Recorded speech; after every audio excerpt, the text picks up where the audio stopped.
The quirks, the things that you loved in the beginning, sometimes maybe the things that drive you crazy, the thing you sometimes love the most about your spouse, the thing that brought you to saying, hey, this is my person, is the thing that's going to cause you to want to pull your hair out later on in the relationship. Hello and welcome to the Sitting in a Tree podcast, where we're helping you build a fun and fulfilling marriage, sharing our stories, and giving out advice to move your marriage forward. Now, here's today's show. Here we go. Hey guys, I'm John. And I'm Shalon. And this is Sitting in a Tree podcast, the podcast where we try to help you have a fun and fulfilling marriage. We are recording these in February. The month of love. The month of love. And we are going to be talking about love. Today, we're going to talk about growing in love. Over the next 3 or 4 episodes, we're going to be talking a lot about love and intimacy and sex and all of those things. And so it's going to get interesting. So stay tuned in. Today, growing in love, kind of playing off of what we've done in the past, where we talked about, I made the statement that you don't fall in love, you step into love. And it's you like to say it's work. It's a lot of work. We really have to work towards it. If we were going to tell people that it takes work and it requires work, maybe we should tell them how to do that work, right. some ways that they can make that happen. So that's what growing in love is all about. You have to actually take the love that you have and let it grow and make it grow. It doesn't just grow wildly.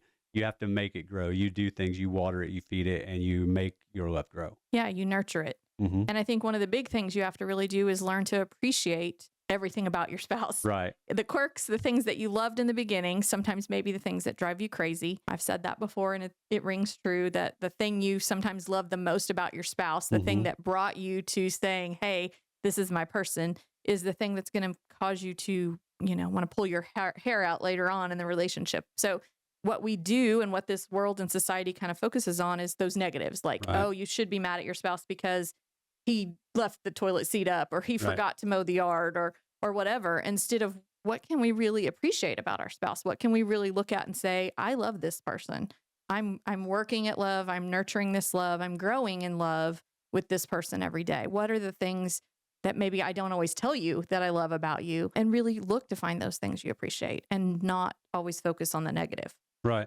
As we grow in love and our relationship grows and our relationship moves forward, we learn more and more about each other, and we learn more quirks and we learn all of these things. And one of the key things is to not be concentrated on changing your spouse, right? I'm not going to change you. You're not going to change me. Matter of fact, I've seen you at your best. You've seen me at my best, right? That's what we present when we are dating, when we're getting married, when we're doing all of that. When I'm trying to win you, I'm showing you only the best of me. I'm not showing you the bad. So as we get married and as that relationship goes on, we get to know the real person even more, right? We get a glimpse of that maybe if we have really good premarital counseling and we have a decent amount of time that we are engaged. I've talked about very long engagements and I think that's silly, but a decent engagement period and time of knowing each other, you get to know each other to a certain extent, but there is no way to duplicate what you get to know about your spouse once you are married for a significant amount of time. And so as that happens, you have to learn to appreciate each other for who you really are, quirks and all, everything. Learn to appreciate that person and make a determination that you're going to love each other unconditionally. You've made that commitment already, right? But you have to live it out, and living it out takes work. Right. You have to be dedicated to that. You have to be willing to look for the positives in the moments that you may feel like you're frustrated or that something's missing. You have to recognize that you're not going to change that person. But the other side of that coin is that person may be changing throughout the relationship, right? Because we have life and things happen and we do change. I'm not the 18-year-old woman I was when we got married, and I've changed in a lot of ways. You've changed in a lot of ways too. Right. But really recognizing those changes are not a bad thing, but you have to be on board with it and still appreciate it and see those changes in that person as well. And then love that person. Give them the benefit of the doubt in things. This is your person. This person should be the one that is giving you their best and loving you. And so why do we always assume it's the worst? Oh, he didn't pick up the toilet seat again. oh, well, he just doesn't love me. That assumption thing that we do, that you can read my mind and that you're doing things on purpose instead of giving you the benefit of the doubt, is really a relationship killer and a love killer. And to keep yourself growing in love is to really look at that differently and say, that's not where he's coming from. Right. Two things there. That loving unconditionally is really a big part of learning to appreciate your spouse for who they are. And in the same way that God loves me and God loves you in spite of us, I give him all sorts of reasons to not love me. He chooses to anyway. In the same way, as a husband, I have to choose to love you. It doesn't just happen. I choose to love you unconditionally, right? I mean, I'm pretty amazing though. You are very lovable. It may be easier for me than it is for some people, but in the grand scheme of things, that is a choice. That is a conscious decision that we have to make. I'm going to love you no matter what. And if we make those type of decisions, that's what leads us to be able to do the other thing, which is to give the benefit of the doubt. Like you said, to give each other the benefit of the doubt and to know that I love you, you love me, not slipping into the Barney song there or anything, but there is a mutual love there. And in the same way that you are not going to do anything to intentionally hurt me, I'm not going to do anything to intentionally hurt you. And we have to remember that in those times when we are hurt, more than likely we were hurt unintentionally. Now, we're not talking about in cases of abuse or abusive relationships or things of that nature. That's a very different thing. The things that we're talking about today are things that a couple would be willing to work on mutually. We're working on this together. We're both going to learn to appreciate each other. We're both going to work on loving unconditionally. We're both going to work on giving the benefit of the doubt. If it's just one partner doing that, it's not going to work the same. Now, it can be helpful and right. Start a process. So if you don't have the cooperation of the other spouse yet, then yes, you can do some of these things and it will possibly move your marriage in the right direction. But ultimately, both people are going to have to get on board for this to work, because the only way to have a fun and fulfilling marriage is if both parties are totally bought into that. Well, and it's about the team, the we. It's you and I. We're one, but we're also a team. We have to work together to make those things happen. And women typically want security, stability, and men want respect. And part of that really will come from being able to give someone the benefit of the doubt, choosing to love them unconditionally, picking the best parts of everything instead of looking for those negatives, and celebrating that other person and the relationship you guys have together. It's huge. Right. The more you learn about your partner, the easier those things will come to you. The more you know about them, the more you begin to learn what it is that they need. It doesn't always make it easy. For instance, you and I, very different personalities. The way that I think sometimes that I need to communicate to you ends up not being the right way that I needed to communicate to you, right? I miss it. We've been married 30 years and still to this day, sometimes I miss how I either should have communicated or even how I came across unintentionally. Even this podcast has been a big help with that, right? Right. I'll say something to you and then I go back and watch it on video and I'm like, oh, I see how I could come across that way. It helps us as we get to learn and we know each other. You learn how to communicate in the same way you learn how to love, right? I learn your love language. And that's probably that would be the next thing that we would talk about. Absolutely. Is love languages, loving your partner, loving your spouse the way that they need to be loved, not necessarily the way that you know how to show love. Right.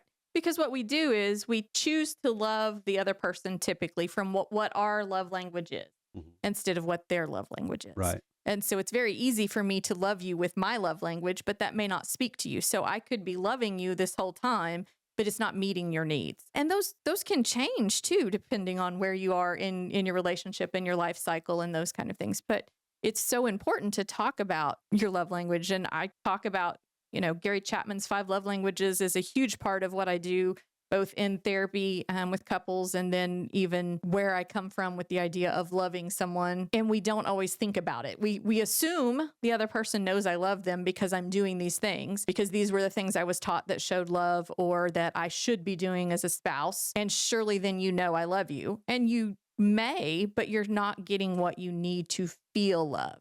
You may know I love you. You may see that I'm doing things for you or whatever, but it isn't meeting that need. And I think that's so important to know what the other person needs to feel love.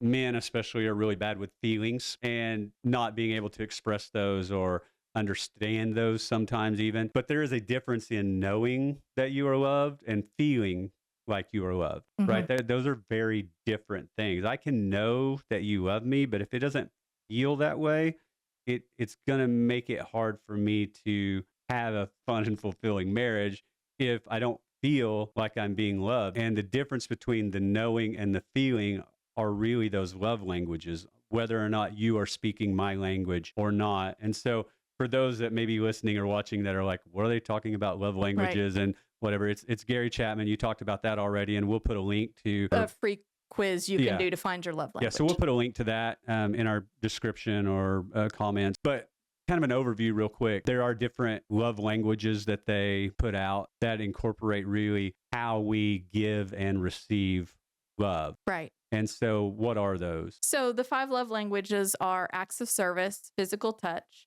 words of affirmation, gifts, and quality time. And so everybody's different. And sometimes you may even have 1 or 2 that you score equally. And so they're equally as important. And times that'll change. I know we were a little further in our marriage when we did the 5 love languages, but where we were when we did them then compared to if we did them now, those scores look different and they change with time. But that's a huge part of it. And it's communicating that person's love language back to them, which is probably not going to be natural for us. It's probably going to be hard. It may be for you and I, what our scores have typically been. I would say they're probably not so much now just because we've been married so long. The exact opposite a lot of times. And so mine may be quality time and acts of service, and yours may be, physical touch and words of affirmation as your 2 highest and my 2 highest, which was really what it was for so long. And my 2 lowest are your 2 highest and vice versa. So then how do you do that? It's hard to figure out what you need to do to show that person love because it's not natural for you. The other side of that is to really know that, yes, I am doing this thing that is quality time, but is it really quality time to them, or do I just think it's quality time? Right. Or whatever acts of service or, whatever love language. And it's so important to then be able to communicate about that. What do I need? How does that feel? Those kind of things. So the person knows, because we can all assume, oh, okay, it's words of affirmation. Surely I'm doing this. And then come back and feel like, hey, I'm not feeling loved. And I think it's interesting you said men need to feel loved. And women need to feel loved too, but men don't talk about their feelings and talk about those kind of things. And so it's not good enough to know that I love you. You have to feel that I love you. I mean, and I think women would say, oh yeah, I have to feel that he loves me. I don't have to know it. I have to feel it, kind of thing. But the idea that you have to feel it is really important, and to recognize that and have those discussions. Yeah, I think that the big difference there would be that women know that they need to feel it. Most men don't know that. Like that's not something that just comes naturally to us. If we don't feel it, we don't attribute it to feeling. We just attribute it to not existing, right? Men, for the most part, are very factual based. So you can say you love me, but I don't believe you, because I'm not feeling it, but I can't say I don't feel it. So it's just, you must not love me, like you don't do it right, or you don't do this or do that. And leads back to you looking for things that the person is doing wrong or not showing love or those kind of things, depending on your love language too. And so learning those love languages, there's a lot more to those languages than what they could summarize just in a title. For instance, physical touch. Most men are going to score high in physical touch.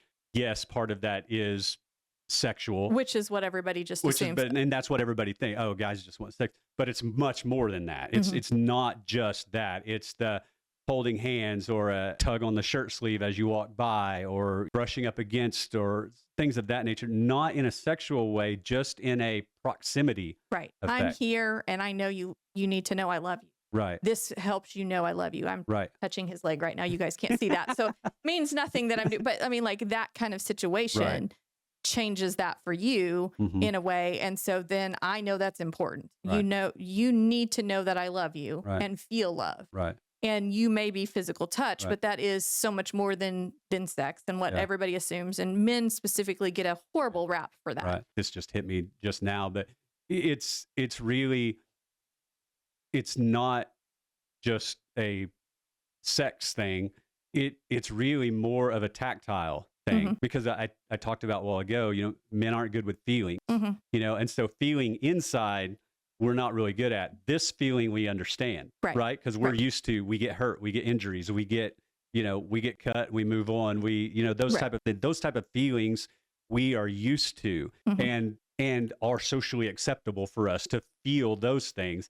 And so when you come by and you put your hand on my hand, that is not something I do with anybody else, right? That physical touch is not something, I may shake someone's hand, but I don't hold anybody else's hand, and nobody else's arm goes around me, and I don't put my arm around anybody else. And, those type of things, that's something that I share only with you. And so it's not necessarily being intimate in a sexual way. It's intimate in a physical way that I can express and that I understand and that I'm comfortable with. I'm comfortable holding your hand, and that's a feeling that I can have, and I can still, feel tough and feel all of those things while doing those things. It's a way that men can feel and still actually understand it and it be socially acceptable. So when you start talking about things like that, things about acts of service, it's more than just me doing the dishes for you, like it's somehow your job. It's more than that. It's things that actually show that you are being taken care of and that you are being adored and that those type of things. So it's much deeper than the names would even give. And they explain all of that in the book. I would highly recommend that no matter where you are in your relationship, if you're newly married or you've been married forever or you are having trouble or things are great, that's still something that would be great to go through together or just to read one-on-one, however you need to do it. But go through those and get that in you, because as that becomes ingrained in you and you start to understand that, you begin to see your partner differently. You begin to see what they're doing for you differently. And you begin to recognize when they're really doing things maybe that are outside of what their love language is. So that they're doing that just solely for you because that's not how they express or receive love, meaning that's for you. They love you enough to go out of their comfort zone, to go out of what they know and to do that. Part of that, giving them the benefit of the doubt, that's when that starts paying off. You start seeing them do those things when you know about them.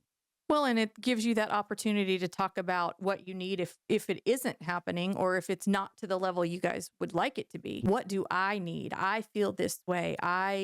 Using those I statements and really saying, I see you trying, but that's maybe missing this mark. Can we talk about it? Kind of situation. And it changes that. And it's not about accusing or blaming. It's really understanding what that other person needs. A lot of people say, oh, gifts are kind of, because it's giving and receiving gifts. And how does that look? And that seems weird, or that's, just buying things. And yes and no, maybe it's not. If you really talk about it, what is the reason behind the gift, or why is that a thing for that person? What are they needing that causes that? And so I feel this way when I give you a gift, or I feel this way when you give me a gift, and to really talk it out. But I think it's important to recognize that you really have that ability to be vulnerable and talk to each other and say, hey, am I hitting the mark? Now that we've talked about this, now that we know this is where you are, and what you need to feel loved, and here's where I am and what I need to, are we getting it right, or are we missing it? Yeah, those people that the way that they feel loved is by receiving gifts. A lot of times it's not the act of the gift itself. It's not necessarily what it is, but it's the fact that when you really break it down, for me to give you a gift, that means I had to be thinking about you apart from you. And so there is this reassurance that I'm on their mind even when I'm not with them. And so it's this reassurance of they must love me if they thought about me enough to figure out that I would like this thing, or they made me this thing, or whatever it is, that there was enough there to really think about me outside of us being face to face. Right. And so they go a lot deeper than what just the names would imply. Absolutely. And so it would be really good to get into those. And that is a great way to grow in love, is to figure out, how do I even speak the language of love to my partner? What is going to connect with them? And then it gives you kind of steps that you can start taking and start doing those things. The next thing that would be important would be, as you go through this process, that you focus more on giving than receiving. So I'm not necessarily worried about what you're doing to show me love. I'm worried about how I'm growing in love towards you. Right. Because if you don't do that, what's going to happen is you go back to keeping score, right? Mm-hmm. Well, I did this, and this, and you didn't do jack squat. You did Right. nothing. Right. And so obviously I love you more than you love me. And that is not going to help your love grow. That's only going to hinder it. That's only going to be a setback. Well, and you're not giving your partner the benefit of the doubt either. Exactly.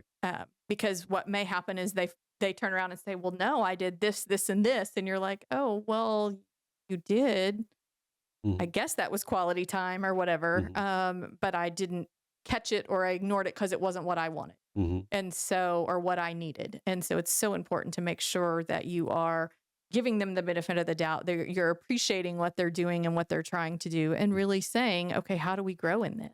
Yeah, I think the appreciation is a big one too. Just the fact that somebody is doing anything that would really need encouragement. If you're helping someone to learn something, if you're helping your child, or if you're coaching a sport or whatever, you don't expect them to come in and be doing everything perfect right off the bat. I mean, I coach volleyball. And so when we're first starting out, the serve is always the hardest thing for them to get. What we have to be careful to do is every little step that they take of improvement, everything that they do right, you have to really encourage that to give them the motivation to keep moving forward. Oh, you're so much closer. That step is so hard. You got that. And so to transfer that over, to be able to take notice and say, even if they got you a gift that you don't really like, or it wasn't really what you were looking for, or whatever, to be appreciative of that and to acknowledge the fact that those things were done, or to acknowledge the physical touch, that was given, or to acknowledge whatever it is, and encourage. You'd be surprised how much just that positive encouragement will lead to more of that, and then them trying even more to get more from because you. you're building that connection and that growth and nurturing each other's love. And so as you do that and you feel that love and that attempt at meeting that love language, and then you are going to be unconditional in your love and say, hey, like, I see them trying, and really encouraging that, it changes that dynamic. Because you get excited about the fact that they're trying something, and you hopefully see the other way around, that, you're trying something and they're getting excited about it, and you appreciate that in a whole other way. Right. And help them do that. If you like quality time, if quality time is your thing, right, and I'm not the best at that, or I don't know how to do that, if I come to you and say, hey, I want to spend some time with you today. What would you like to do? What do you want to do? What do you want to do today? I'd love to spend some time with you. You could take that one of two ways. You could either say, I can't believe you can't just come up with something that we should do. Like, why do I have to be responsible for making that decision? Which is looking for the negative. Right. Or you could appreciate the fact that they're trying to do for you what you need. Lean into that. Yeah. Give Thank something. you for wanting to spend time with me. Why don't we go eat breakfast together? What do you think about doing this? What do you think about doing that? Choose something. Don't give them the hardest thing right off the bat. If I came to you and said that, you would want to say, hey, let's go shopping all day, right? Because I mean, I don't know. Maybe. You might, but it's not going to bode well for me coming up and saying that again the next time, unless you made that shopping really fun that day somehow. And I don't know how that would happen, because I hate to go shopping. But it's that type of thing. It's leaning into the try, right? Lean into that try. When you notice that your spouse is trying, lean into that. Don't discourage it. Don't say, well, you just need to try. You almost got it. You almost got it. It's like the old commercial where they hold the, almost. You almost got it that time. Right. That type of, don't do that. That, you're keeping score again. Lean into it. Help each other. Help me help you. That type of thing. Lean into those things. Give them the benefit of the doubt, and focus on what I'm doing for you. Focus on giving more so than receiving, and let the receiving happen. Let them focus on that, and then you just focus on what you're doing for the other person. And one of the things that you can do is help them when they come to you, right? If I come to you and say, I want to hang out with you today. What can we do? Help with that, right? You mean you don't want me to say figure it out? Yeah, help with that. If you help with that, now you're giving. Always look at how you can be giving in the relationship, not just receiving. And sometimes you give so that you get, right? Yeah, it's a reciprocal relationship. Right, exactly. And that's okay. That's what it's supposed to be. When you're feeling fulfilled and loved, it's a lot easier to turn around and go, okay, now what can I do for that other person? Now, ideally, we're doing that before that. It's not like I'm holding out until you can be able to give me what I need, that we're both leaning in, that we're both really trying to nurture that by giving the other person what they need and really, really trying to let them receive it and not worry about what I'm getting in that. Right. Lastly, the thing that we have to remember is that love grows over time. These things take time. And honestly, if you are 10 years into your marriage and you find yourself in a bad spot and you're trying to change the way that you do things, that's still going to take time, right? It's not like, well, we're 10 years into it, this should happen quickly. No. I tell people all the time when they come in, one of the first things I always say is, well, you've been married 10 years, right? Yes. It's taking you 10 years to mess it up. We're not going to fix it in 10 minutes, right? It's going to take time. It's going to be more than one session here. We're going to have to work on this longer. Right. It took you a long time to mess it up. It's going to take some time to get it going. And so love grows over time. Love grows over time, and you have to be able to be willing to be compassionate and understanding, show mercy, and grace when this is going on, because we're not going to get it right. If it was easy to do, we would naturally jump into a marriage and everything would be, unicorns and puppies forever. And it's not. It takes work. You grow that love over time. You grow that love when things get hard and things change. You have to keep growing that love. Right. And if you don't allow yourself the opportunity to say, this is going to take a minute because we've had a minute to get to this place, then you are setting yourself up to fail again. And you don't want to do that. You want to give everybody the benefit of the doubt, the realization that, hey, like you said, okay, it took us 10 years to get to this place and it's really tough right now. So it's going to take, like you said, more than 10 minutes for sure. And a lot more in therapy and time and effort to get out of that place. And you can't say, oh, well, it didn't happen today. So, you had your time. Right. It's really about being willing to continue to work and grow on. Yeah. Love grows over time when it's worked on. It doesn't grow over time passively. What you end up getting if you just passively go through your relationship expecting, oh, well, our love will grow as we're married. What ends up happening is 30 years down the road, you really have more of a marriage of convenience than you do of love, and we've all probably known couples like that they're older. And so they, at this point, I'm in my 50s, I'm in my 60s. It's more, it's more hassle to not be together than it is to be together. So, it's convenient to have somebody to sit in the car with. And so they just, exist together, but there's not really this fun, fulfilling marriage that's happening. And it can be. You should have a fun and fulfilling marriage into your 60s, 70s, 80s. Like that should be when it's the best, because you've got all of that other stuff behind you. You've already passed through all of that. I feel like our marriage is stronger right now than it's ever been, but it's been hard at times, and we've went through the same roller coaster that every couple goes through. But where we are right now is better than we've ever been. But it's required work. It's taken time and open communication, vulnerability, having those hard conversations, those, honestly, for me, excruciating conversations. I never like to talk about that stuff. I don't want to talk about the bad stuff. I don't want to talk about when things are good. Most men are like, things are good. Why would we talk about it or mess with it or whatever? Right. They don't want to talk about it when it's bad, but they don't want to talk about it when it's good. So when do we talk about it? And so it's really, for whoever fits that role, it's really important that you do, because life is not easy. Marriage is not easy. It takes work. We have to step into it. We make a choice every day to be with this person. And so it's doing that over and over again, making that choice. Right. And we've always been fairly decent at that, but even probably in the last 5 years or so, I would say we kind of took that to another level of, really working on having conversations when things were good. We weren't really necessarily having bad times, but just talking about our marriage and what we desire from each other and, what would help, and being willing to take that, for lack of better words, take criticism. It's hard to hear that maybe your partner isn't being as fulfilled as what they want to be, or they're not receiving everything that, Right. you thought you were giving. Yeah, that's not easy to hear.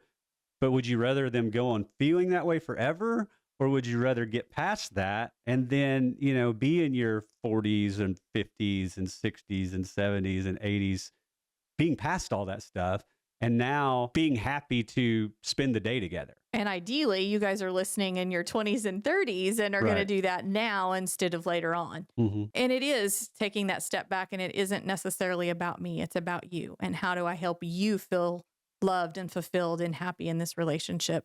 And then conversely, it works the same way Mm-hmm. over time. Mm-hmm. But again, it isn't easy, but it's important to do. It grows over time. You can also look at that as it's going to grow more the more time you spend. Mm-hmm. Love grows over time. The more time that I spend with you, the more time we spend working on this, the more that love's going to grow. It's not just a longevity thing. It's a moments thing. Mm-hmm. The more moments I have with you, then the more that love is going to grow, the more that you're able to nurture that love. If I'm never with you, then it's going to be hard for that love to grow. Mm-hmm. And so learning to spend that time together, working on the marriage, making love grow instead of expecting it to just magically happen. Yeah, find those moments for Right. sure. Yeah. Just to wrap up, Mm-hmm. things that you can do right now that you can Absolutely. start immediately. Mm-hmm. Learn to appreciate your spouse for who they are. Mhm. Start loving them for who they are, not trying to change them anymore. Mm-hmm. You determine that you're going to love them unconditionally. Mm-hmm. You learn their love language, learn how to communicate that, learn how to communicate your love language, because we both give and receive love differently. And so learn that language. It would be very hard for me to have a relationship with you if you spoke one language and I spoke the other. It's very hard to communicate. Mm-hmm. Right? It's the same way with love. Yeah. If I'm not speaking, if I don't learn to speak your language, Right. it's going to be really hard to feel that love. And so you got to learn to love in each other's language, give the benefit of the doubt. Mm-hmm. Got to be sure that we know that they're not doing this intentionally. They're not hurting me intentionally. They're not saying those things intentionally. If they are, that's a bigger issue. You Right. need to get that addressed. But give them the benefit of the doubt. At least let them tell you that they're doing it on purpose. If they're doing it on purpose, like give them that Right. benefit of the doubt. Focus more on the giving than the receiving, Mm-hmm. and then just spend the time together to do the work. Mm-hmm. You start doing those 5 things, Mm-hmm. then that is going to radically change your marriage. And I know we've said it happens over time, but you begin to see those changes rather quickly. Right. Everything doesn't get perfect very quickly. Nothing you- ever gets perfect. So Right. if that's what you're striving for, you're going to set yourself up for failure. Right. So you learn to do all of these things, and then you just continue to do these things. Mhm. These are the things that we do on a regular basis. Right. We talk about these things on a regular basis. We practice these things on a regular basis. And it's just become part of our relationship at this point. But it's also one of the key things, I believe, that have got us to where we are now and have got us to the point where we actually do enjoy spending time with each other. We actually do, the best part of my day is when we're both home now, Mhm. when we both get to be home at the same time. Mhm. That's the best part of my day. And we don't have to do anything, we don't have to be doing anything special or anything like that. I just like being around you, Mhm. and we have fun, and we cut up, and we joke, and we do all of those things. And we just have a relationship that now at this point in our marriage is really what I always wanted. We have the relationship that I always wanted us to have.